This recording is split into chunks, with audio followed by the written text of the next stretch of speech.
in that country. The Secretary highlighted the authorization of a presidential drawdown, the additional drawdown that you saw today of $800 million. That's tailored to meet critical Ukrainian needs for today's fight as Russian forces launch a renewed offensive in eastern Ukraine. This authorization is the 8th drawdown of equipment from DoD inventories for Ukraine since August of 2021. Capabilities include, and you can see it up there, 72 155 millimeter howitzers and 144,000 rounds. 72 tactical vehicles which are designed to tow the howitzers. More than 120 Phoenix Ghost tactical unmanned aerial systems, as well as, of course, field equipment and additional spare parts.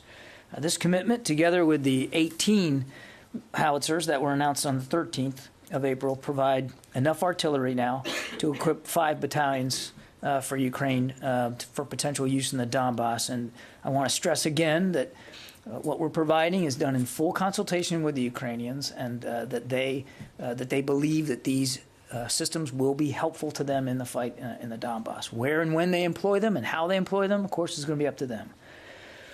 The United States has now committed more than $4 billion in security assistance to Ukraine since the beginning of the Biden administration, including $3.4 billion just since the beginning of the invasion on the 24th of February.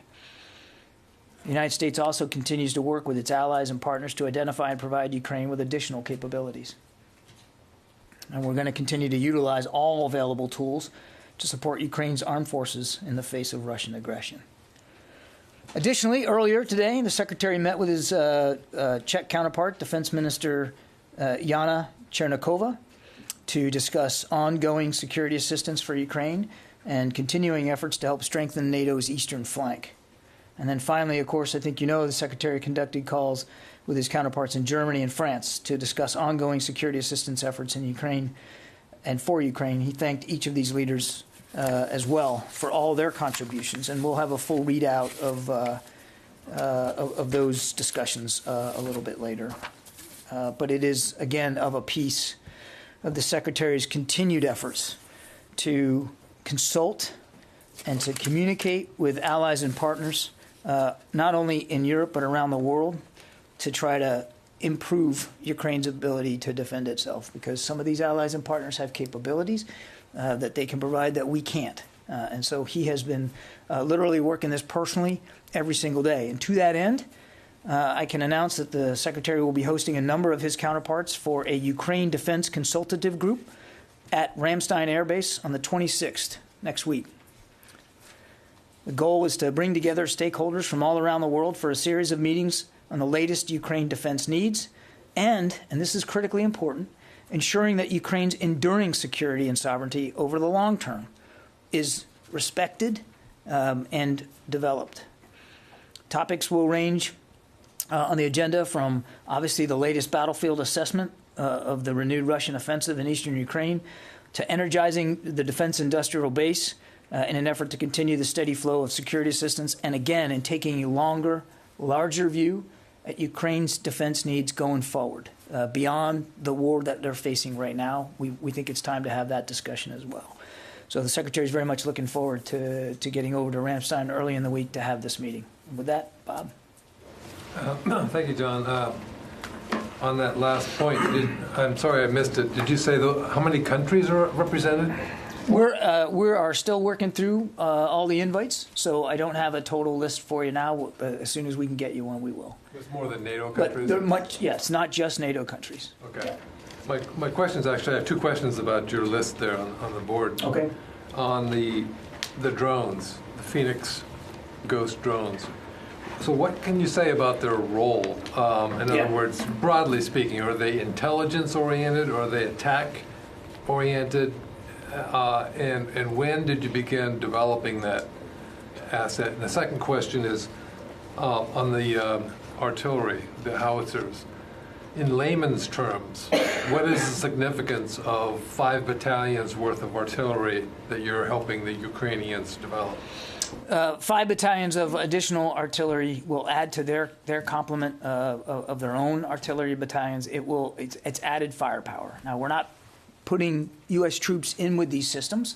So they're going to have to provide the artillerymen, of course. But it's added capability. It's 5 more battalions, which is quite a number. You know, hundreds of additional troops to field these systems. But there are additional systems. And what makes it important is the kind of fighting that we expect in the Donbass, because of the terrain, because it's open, because it's flat, because it's not as urban. We can expect the Russians to rely on long-range fires, artillery in particular. In fact, Bob, we've seen them move in artillery units even before they started moving ground forces in, or I should say traditional infantry in. So we know that this is going to be part of the Russians' playbook, the use of long-range fires, which are assisted by artillery. So understanding that terrain, understanding the geography, understanding Russian doctrine here, we believed, but more critically, the Ukrainians believed, that they needed additional artillery firepower, and that's what these will offer, in addition to the 18 that are already beginning to move in as well. So, we're going to continue to have a conversation with the Ukrainians about their needs going forward. But given the kind of fight that we expect is coming, we believe that this will be a force multiplier for them. Okay. And then on the Phoenix Ghost, this is a drone that had been in development before the invasion. Clearly, the Air Force was working this, and in discussions with the Ukrainians again about their requirements, we believed that this particular system would very nicely suit their needs, particularly in eastern Ukraine. And so it was already in development, but we will continue to move that development in ways that are attuned to Ukrainian requirements for unmanned aerial systems of a tactical nature in eastern Ukraine. I'm just not going to get into great detail about the specifications here. I would just tell you that that this unmanned aerial system is designed for tactical operations. In other words, largely but not exclusively to attack targets. It, like almost all unmanned aerial systems, of course, has optics. So it can also be used to give you a sight picture of what it's seeing, of course. But its principal focus is attack. You said particularly useful in eastern Ukraine. Why would that be? Again, without getting into the specifications, but the kinds of things this drone can do lend itself well to this particular kind of terrain. I think I'm just going to leave it at that. But its purpose is akin to that of the Switchblade, which we've been talking about in the past, which is basically a one-way drone, an attack drone. And that's essentially what this is designed to do. Yeah, Sylvie. Thank you. I have two questions. A pretty technical one. I don't know. You may already have answered that, but it's a technical question. The chances of me being able to answer it are slim. But please go ahead. So the howitzers that the U.S. is providing, are they more? Do they have a longer range than what the Russians have, or are they more precise? So that's my first question. And the second one is, the president said that Putin will never succeed. So does it mean that the objective of the Western assistance to Ukraine is now to push completely the Russians out of Ukraine instead of only avoid a change of regime? Well, look, on the howitzers, again, not an artilleryman. So this is also for in advance of Mike's inevitable questions. I'm not going to get into the specific specifications on the M777 howitzer. My understanding is it does have a very long range, and this particular variant has a longer range. I can see Mike nodding, so I must be on good ground here. But I'm not going to get into the specifics of it. And look, it should be clear to all of you already that I am no expert on American artillery. I am certainly not an expert on Soviet artillery, so I couldn't tell you how much better this is than Soviet artillery. I can just tell you that as an American system, we're very confident in its capabilities, its range, its effectiveness, its precision. More critically, the early feedback we're getting, by the way, this died on me, so if somebody could get that started again. The early feedback we're getting from the Ukrainians who are undergoing training on the 777s is that they're very happy with the performance of the system, and they're learning it quickly. The training's going very well, and they're excited about being able to use that system in the field.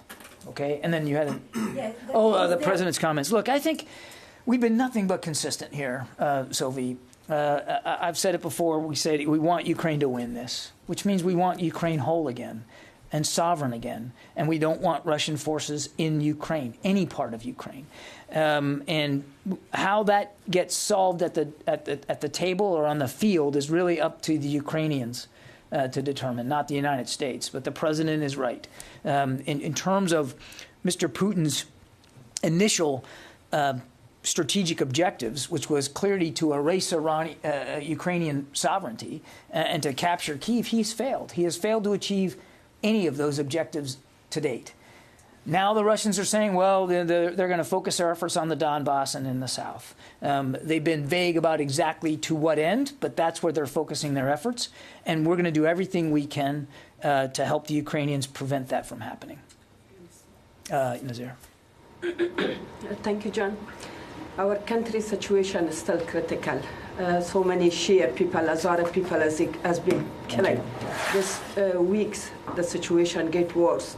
Afghan people think that United States forget them. Very bad situation. And also they want me to pass their message that still the United States remember them or totally forgot them, and how much Ukraine situation impact Afghanistan people. And it's at the time that the United States recognized Taliban. So many things. Yeah, there's a lot there. It's not up to the Department of Defense to talk about recognizing the Taliban government. That's a decision made outside this building. I have nothing to say on that. Look, we absolutely have not forgotten the people of Afghanistan, and the State Department particularly is working very hard to continue to work with non-government agencies as well as the Taliban to continue to be able to get people out of Afghanistan, and that effort continues. There's not a Defense Department role in that. But clearly we are supportive of that. Yeah, in the back, Qasim. Thank you. Can you just clarify something about this drone to us? You said it is developed for the specific needs of Ukraine, and it was developed before the invasion. So it was still when it was in developing phase before the invasion. I don't have an exact start date. Okay, and also, will the U.S. Air Force also use this for U.S. military needs, or is it just something for the Ukrainians? The whole idea of this was for us to use it. So I would expect we'd still have an interest in using this capability, but we're also now, we see the benefit right now, in the moment, for Ukraine to use it. And so we're going to provide some of them. And also, about this meeting in Ramstein, you said it's one of the goals is ensuring the Ukraine's enduring security and sovereignty over the long term is respected and developed. Are we talking about the post-Russian war or Russian invasion conditions, and then you are talking about the post-war type of security for Ukraine? What do you mean? Can you just elaborate on this? Yeah, post-war, long-term, absolutely. Yeah, Gordon, did you have a question? No? I just wonder if you could speak to the capacity issues on the Ukrainian side for getting all this stuff, flowing all this stuff in. Do you guys see on this side of the border any capacity concerns? And secondly, are there any issues that, I know you guys are moving stuff in as fast as you can, but are there any issues that's governing or slowing down any of the throughput? So far, no issues in terms of slowing it down. 8 to 10 flights a day are going into the theater. Not all of those flights are American flights, but most of them are. And every single day, including this day, there has been ground movement inside Ukraine. So we have seen no slowing down. As for absorption on inside Ukraine, I mean that has not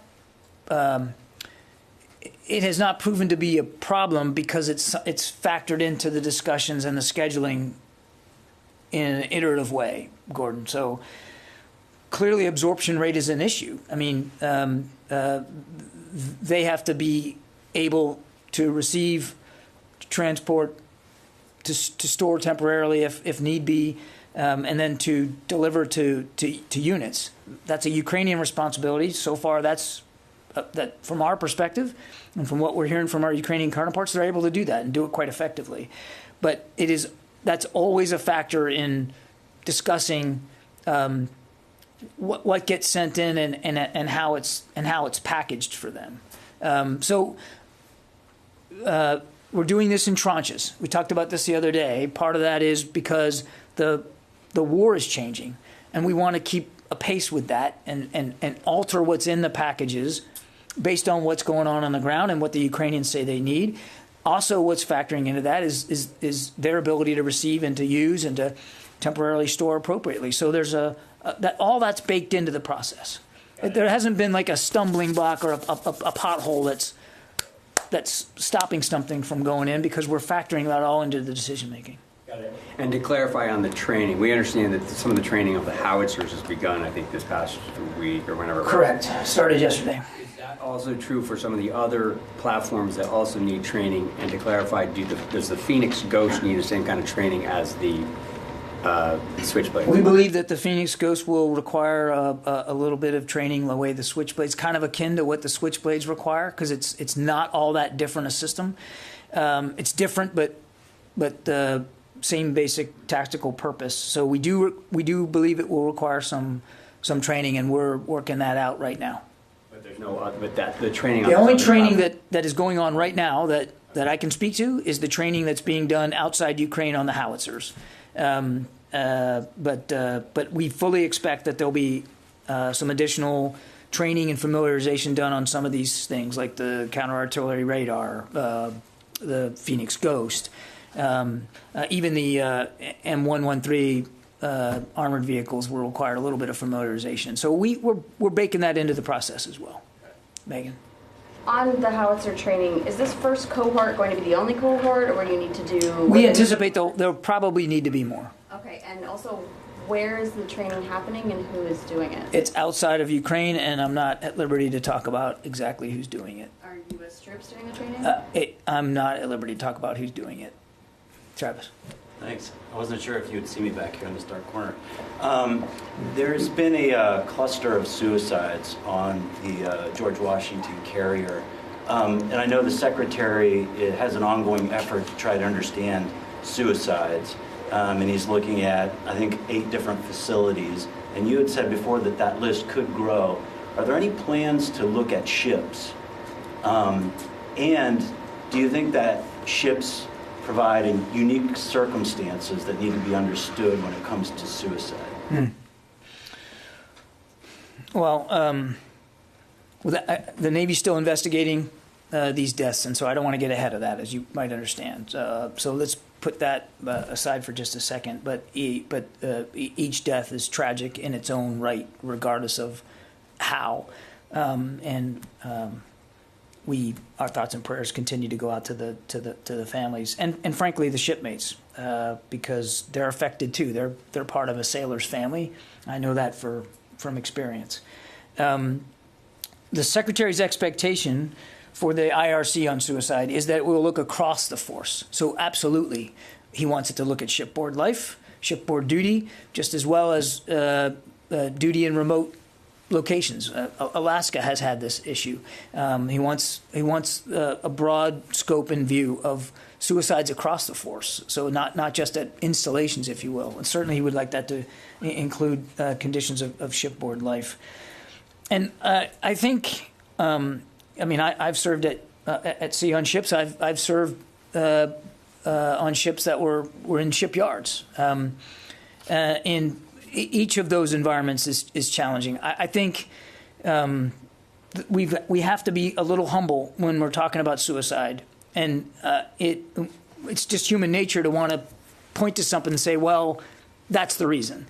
It's this problem or this culture, or it's because the ship is doing this instead of that. And I think we have to be really careful jumping to those conclusions, because what compels an individual to take their own life is it's individual, and it's complex. And I think, as the Secretary has said many times, a sense of humility going into this is really, really important. So obviously, as we look across the force, we certainly want to look at things like command climate and culture and mission and op tempo, the tempo at which we're pushing people. All those things are stressors in life. Some of them could contribute to the problem of suicides, but again, it's a very individual thing. The other thing we want to do, Travis, is again, with humility, be willing to consider what we don't know and to talk to experts who are smarter about this than we are.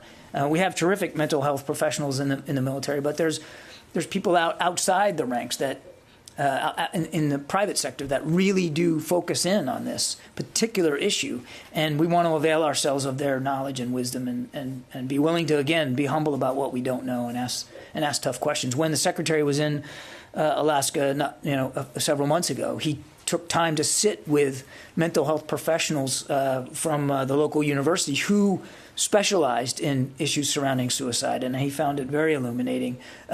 Also very daunting, because they conveyed very clear to him how tough this is, an issue to wrap your arms around. Do you know if the situation with the GW is going to be folded into this larger effort on suicides? Is it something that we're still waiting to see how it turns out? Yeah, I mean, again, I don't want to get ahead of the Navy's investigation here. The IRC isn't really designed to look at a specific issue or a specific individual act of suicide. It's really designed to look across the force at the factors that compel an individual to take their own life, and what those factors are, and how we can, as an institution, how can we help mitigate those. Yeah, it's not designed on a particular incident. Yeah, John. Thanks. Are these Phoenix Ghost drones also already in the Air Force arsenal, or Yes. Are you sending all of them to? They're already in. I mean, when you draw down authority, you're drawing down from your inventory, so it's in our inventory. Yeah. Are these more capable than the Switchblade? Is that why they have different capabilities than the Switchblade? Okay. Are you able to say? No, that's about as far as I'm going to go on it. And speaking of unmanned systems, have those unmanned coastal defense vessels arrived in Ukraine yet? And can you shed any more light on what those are beyond what you've said? I don't have an update for them. Yeah, in the back there. Thank you, sir. Today, Russia announced that they are sectioning dozens of U.S. officials, and I believe that your name is one of them. So, do you have any response about that? This is the first question. The second question, how much these sections make your communications with Russian counterparts more difficult, especially in military issues? I'm sorry, say the last one again. How much these sections make the communications between you as DoD officials and the Russian sides more difficult? The sanctions aren't having an effect on communications. We've been trying to have communications at the higher levels with the Russians now for several weeks, and they clearly aren't interested in that. And the fact that there are sanctions levied against either side, I don't think that's a factor in the lack of communication. And right now, we believe is we have believed, but certainly today, as offensive operations begin anew in the Donbass, that this is exactly the kind of time that we need to be talking to Russian leaders at senior levels. But so far they've been unwilling to engage in that. And as for me, I mean, I looked at everybody else on the list. That's a pretty fine group to belong to, so I'm okay with that. Yeah, Tom. For those of us of the Vietnam generation who were draft eligible, the Battle of Khe Sanh captured... I just want to make it clear, Tom, that I was not in that grouping. You said we. I don't want you putting me in that group, pal. Those of us, and not you. Yeah, but I didn't. I just wanted to state for the record that I'm not those of us. Thanks for reminding me. Khe Sanh was a big battle in Vietnam where the U.S. was able to supply a surrounded Marines for until they were able to succeed in liberating them. Then fast forward to the Bosnian War, when we'd fly into Sarajevo, on the planes would do a maneuver called a Khe Sahning, where they would come in and dump down to avoid ground fire. I reference these points thinking of what's happening in Mariupol, where it's surrounded. How has the U.S. military progressed since the days of Khe Sanh and through Bosnia to be able to supply, should a case come up where the U.S. military is in a Mariupol situation, are they able to supply them, to relieve them, to provide ammunition? Are you referring to like airdropping? I'm referring to whatever possibilities there are. Airdropping is one of them, yeah. The president's been very clear. We are not going to have U.S. forces fighting in Ukraine, and that includes in the skies over Ukraine. And that policy has not changed because of the potential that it could lead to direct armed conflict with Russia. I wasn't asking about the U.S. in Mariupol. I was citing Mariupol as a reference point. If that happened in the future, has the U.S. changed its way of delivering supplies as it did in Khe Sanh and so forth? In other words, we're talking about the U.S. military capabilities in a situation like I'm this. afraid I am not only not an expert on artillery, I'm not an expert on airdrop supplies and logistics. We can get you in touch with somebody here at the Pentagon who can give you a much deeper dive on how we do resupply from the air. Obviously, we have that capability, but I'm afraid I'm not qualified to offer much on that. And anybody who looks at you realizes you're not part of the Vietnam generation. I hope so. Yeah. I hope so. Thank you. I want to tap your expertise on defense contracting. Can we just go to another question now? This is going to be a short exchange, Tony. Well, April 1st, you guys announced $300 million for the Ukraine Security Assistance Initiative. That's not drawdown authority, that's contracting. So far, you've done one contract for Pumas, but not for the breadth of the other list, including switchblades and laser-guided rockets. Where are those right? Where are those contracts? Yeah, we're working hard on that. I mean, I can tell you, Mr. LaPlante, our new Undersecretary for Acquisitions and Sustainment, is personally leading this effort. You're right, the Puma contract is the first one let. It won't be the last, but we're working hard on that right now. Energizing the defense industrial base, you guys keep talking about that. Has the Pentagon, has Secretary Austin or Secretary Hicks decided to invoke the so-called the DX rule on programs? DX is the highest rated acquisition program. It's like MRAPs in the Gates era. Are any programs being eyed to we consider them DX highest priority? I don't have any decisions to read out with respect to the DX rating, Tony. I mean, this is something that we look at periodically. What is and what isn't given a DX rating and what that rating should be. I don't have any updates for you on that, and I don't want to get into internal deliberations about the contracting process. We've let the one for the Pumas. We're working that. And Mr. LaPlante and his team are working very hard on the remaining contracts that will be led under that $300 million. Phoenix Ghost got a lot of. Everybody's asking you about it. Will you be able to start talking a little bit more when people start putting photos on Instagram and TikTok and Facebook when it's over there? We'll see. Well, seriously, you should. I appreciate. Take a look at that. No, I appreciate the advice, and we'll. Look, I'm only going to be able to go so far here. And I hope you guys can understand why we're doing that. There's some things that, we can talk about more plainly and openly than others. We are never straying from our desire to help Ukraine defend itself. And there's going to be things we can talk about clearly regarding our effort to do that. And there's going to be things that we're just not going to want to talk that much about, despite what's on Instagram or TikTok or whatever other social media site you named. Just because it's out there doesn't mean that we're always going to be able to be fully candid about every single capability. It's not. I mean, it's of a piece of so many of the things other nations are doing. That there's a lot of security assistance going to Ukraine that doesn't come from the United States, and those countries don't always talk about it. Some do, some don't, and we have to respect that. And we would hope that you would understand that as well. I mean, the goal here is to help Ukraine defend itself. The goal here is to help Ukraine have its sovereignty respected, have this war end, have the Russians leave. And if that means in the pursuit of that goal that we're going to be a little less transparent about a capability here or there, we can live with that. Yeah. Yeah, go with that. Either one of you. Mike, I know what you're going to ask about. Go ahead. Hi, Brian Emerson with Aviation Week. I was hoping you can further clarify the Phoenix Ghosts. There's 121 that were in the Air Force stocks. Earlier today, in the defense official briefing said that these were developed by the Air Force in response specifically to Ukrainian requirements. It was developed before. Obviously, this was a system in development before. I mean, you're not going to have 120 on your shelves if you just started buying them on the 24th of February. What I it probably wasn't as well worded as I should have been, or it should have been, but it was developed for a set of requirements that very closely match what the Ukrainians need right now in Donbass. Okay. The Air Force is referring everything to OSD, so I'd ask you, do you know where this lived in the Air Force? Was it a research lab thing? Was it a rapid capabilities office? I don't. Mike, please don't ask me an artillery question. Actually, well, thanks for identifying them as M777s. That was one of my questions. I knew. That's why we put it up there. I appreciate it. And I want to ask you about the disposition of the fuses that will be going with the artillery rounds.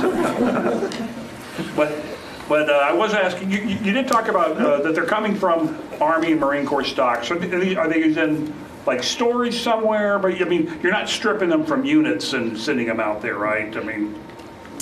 We're canvassing the force. I suspect that these 72 will also come from a mix of Army and Marine Corps stocks, but I honestly don't know where every system's coming from. Like whether it was a system in storage or one that was being used by a unit. I suspect it'll be a blend of that, but. As with every other system we're providing, we are mindful of our own readiness concerns, and we want to make sure that that our own combat readiness is not affected in a negative way by these provisions. So I couldn't tell you where each and every howitzer is coming from, but it'll clearly be a blend of Army and Marine Corps. I do have a non-artillery follow-up. Thank goodness. Times of London said. That a Navy P-8 Poseidon from Sigonella was tracking the Moskva before it was attacked by Ukraine and provided them targeting information.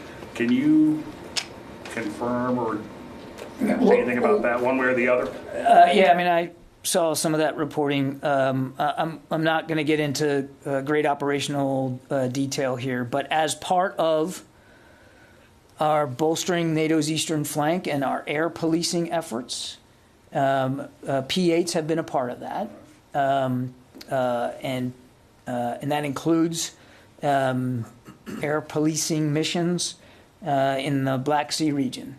P-8 is, as you know, a very capable ASW and reconnaissance platform. It does a lot of things. It does a lot of things well, and it's built into our air policing and NATO Eastern Flank efforts. And I'm just going to leave it at that. But the issue about them providing, I mean, whether or not they provided them targeting information to Ukraine would seem to veer perilously close to acting as a belligerent. There was no provision of targeting information by the United States Navy P-8 or any United States Navy P-8 flying in these air policing missions. So I can disabuse you of that. Rio. Thank you. I want to ask you about the Secretary's call with the Chinese Defense Minister yesterday. Yeah. After the first direct conversation, is the Secretary less concerned that China could provide the military support to Russia? Again, without getting into more of the details of the call, Rio, I would just tell you we continue to see no indication that the Chinese have provided military assistance to Russia. Quick follow-up. So you said previously the proper Chinese counterpart to the U.S. Secretary of Defense is the Vice Chairman of the Central Military Commission. Are you working on another call with the Vice Chairman in the near term? I don't have any future calls to speak to or to lay out on the schedule. This was an initial call. We felt it was a productive one, and our expectation is that it will lead to future conversations appropriate to whatever the issue is we want to talk about. Okay? Yeah. In the back there. Mike Stone from Reuters. The 184,000 artillery rounds that have now gone into this now 8th tranche, and all of them in total. What's the current estimate and how long those are going to last for? I think how long they're going to last for, Mike, depends on what the consumption rate is by the Ukrainians once they're in the field. I couldn't possibly predict that. It's going to depend on the operations on any given day. So this is the third unmanned system that's being proliferated into the environment over there. What's happening with the intelligence and surveillance data that's coming off of the Switchblades, the Phoenix Ghost tactical UASs, and the coastal ships? Is the U.S. able to see simultaneously what's coming off those platforms? Those are tactical systems for which we wouldn't have a feed into, and what's happening to whatever information they're gleaning from these systems, you'd have to ask them. I would remind that the Phoenix Ghosts are not in the country at this point. So, yeah, in the back there. John, a British official says that Russia is using up to 20,000 mercenaries in the war on Ukraine. Vladimir Putin said last month he would recruit people from the Middle East. What do we know about the use of foreign fighters today by Russia, where they might be coming from, how many are there, and is Putin trying to use these foreign fighters so his own men don't get killed? Can't verify the numbers. I just have not seen a number that we can independently verify like that. We do believe that the Russians have recruited foreign fighters. We believe that that there are. Oh, you better get that. That there are foreign fighters, mercenaries, Wagner Group inside Ukraine, in particular in the east. But again, I couldn't quantify that for you. Look. I would say a couple of things on the larger picture. One, it's not unusual for them to do this. It is additional manpower.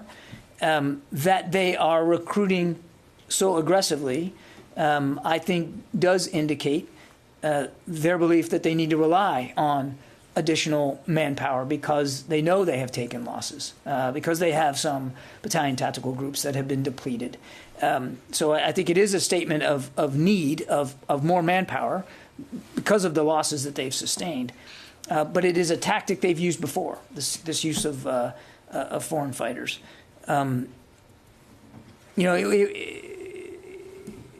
would be wrong to say that by using foreign fighters we have sort of greater worries about brutality, because the Russian forces themselves have been brutal in some of the worst ways. But it is, I think, a statement of Mr. Putin's desire to bolster his manpower in response to the depletion of that manpower over the last 6 weeks.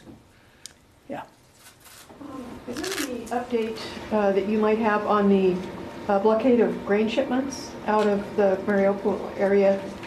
That had been something that's causing the world a great deal of stress. I don't have any data on that. We know that the Russians have continued to prevent the ports like Mariupol and Odessa from exporting in an effort to strangle the Ukrainian economy. That we believe that effort is still ongoing, but I couldn't tell you what the economic impact is. That's just not something that we're tracking. But the status of the blockade and any efforts to stop the blockade or to break it, is there any organized discussion about that you know of that how to address that blockade and break it so that the world actually can receive some of these food sources? If you're asking, is the United States Navy going to get involved in operations in the Black Sea, the answer is no, in terms of breaking a blockade. look, this is just another piece of evidence of the brutality with which the Russians are waging this war, and we continue to condemn it, continue to urge Mr. Putin to end the war now, sit down in good faith with President Zelensky, move his forces out, move his ships away, and respect Ukrainian sovereignty. I just have time for a couple more, and I haven't taken any from the phone, but I do have to get going here. Tara Kopp.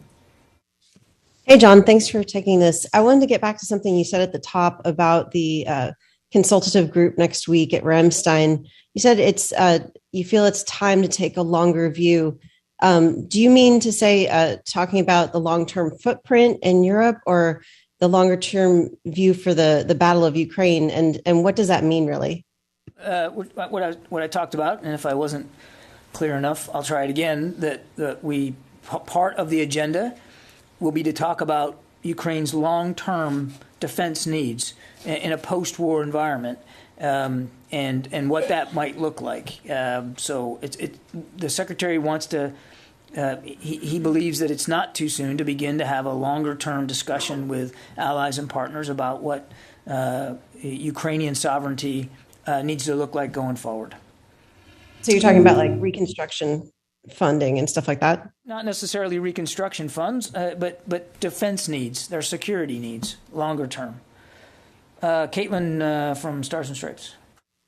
Hi, John. About the sanctions that you were issued with, you were also listed with several journalists as well. I'm wondering what you think this says about the effects of American media and your own public information about those efforts, and what if they had on this conflict, especially internationally and in Russia. It's a good group to belong to, and I think it does say a bit about the fear of fact, the fear of truth that Mr. Putin continues to demonstrate every day. And you can see that by the way he has shut down information inside his own country. The only way the Russians can get any kind of information is through state-run propaganda voices and organs. And I think it demonstrates a sense of weakness, not strength, that he so abhors the work of independent journalists and the coverage of the brutality and the atrocities that his troops are conducting inside Ukraine. So I have nobody called me from the Kremlin to advise me that I was being sanctioned or why, but I have to assume that this effort, both by the United States government, certainly the Department of Defense, as well as you and your colleagues in covering this war, unsettles Mr. Putin. Frankly, I think that's a good thing. Okay, listen, I got to go. I ran a little bit long. I apologize I didn't get to everybody, but we'll see you again tomorrow. Wasn't that a spam call?